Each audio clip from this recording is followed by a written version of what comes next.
આજે તો મારે અને મારા મિત્રએ જવાનું થયું ભાઈબંધની વાડીએ ફૂલે ફૂલ ઓફરોડિંગ વાળા રસ્તામાં. સવારના પોરમાં ભાઈને જવું તો બેંકેથી પૈસા ઉપાડવાનું, રસ્તામાં આટલો બધો ટ્રાફિક જોઈને ભાઈ પાછી ગાડી વાળી દઈને વહી જાય પાછા ઘરે. સવારના 10 વાગ્યા તડકો થઈ ગયો તો ફૂલે ફૂલ. બપોર પછી આપણો એક ભાઈબંધ આવી ગયો તો એને રેલવે સ્ટેશનથી જઈને આપણે ઘરે મૂકવા જવાનું હતું. આપણે એને ઘરે મૂકી આવ્યા. રસ્તામાં આપણે આપણા બે મિત્ર મળી ગયા એટલે આપણે એને હાઈ હેલો કરીને વહી ગયા ઘર બાજુ.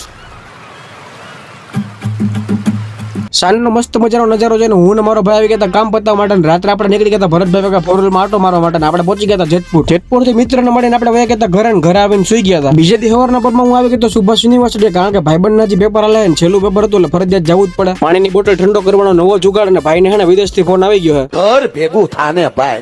ભાઈબંધનું પેપર પતી ગયું ને આપણે બે ભાઈઓને ઘરે મૂકવા આવ્યો એટલે અમે પહોંચી ગયા ઘરે. બપોર પછી આપણા મિત્રને ચડવા જવાનો હતો એની વાડી હતી એટલે ફૂલે ફૂલ ઓફરોડિંગ મારા રસ્તામાં આપણે ચડવા જઈએ. મિત્રને ફાઇલાની વાડીએથી ચડી આવ્યા હતા ને આપણે બધા જવાનું તો રંગોલીમાં આઈસ્ક્રીમ ખાવા માટે. બીજા બે મિત્રની રાહ જોવામાં આપણે હે ને મેળામાં આટો મારી આવ્યા, કૃષ્ણ ફળનું જ્યુસ પી આવ્યા. તો હજી બે મિત્ર આવ્યા નહીં. ફાઇનલી બે ભાઈઓ કપડા મેચિંગ કરીને આવી ગયા. જ્યુસ પીધું એટલે થોડીક વાર બેહવાનું હતું, ડાયરેક્ટ આઈસ્ક્રીમ ખાવાની નહોતી. પછી બધા મિત્રો પહોંચી ગયા રંગોલીમાં. આપણો મિત્ર ને આપણે આમાં આરતી કરતો હોય ને મેનુ ફેરવે છે. બધા મિત્રો આઈસ્ક્રીમ નો શેક ઠપ કરે ને પછી વે ગયા ઘર બાજુ. મિત્રને ઘર સુધી જવામાં એને બસ નો સહારો લેવો પડશે. એ બસમાં ગીત સાંભળીને ત્યાં તમે બધા ફોલો કરી નાખો. મળીએ બધાને કાલે. જય શ્રી રામ.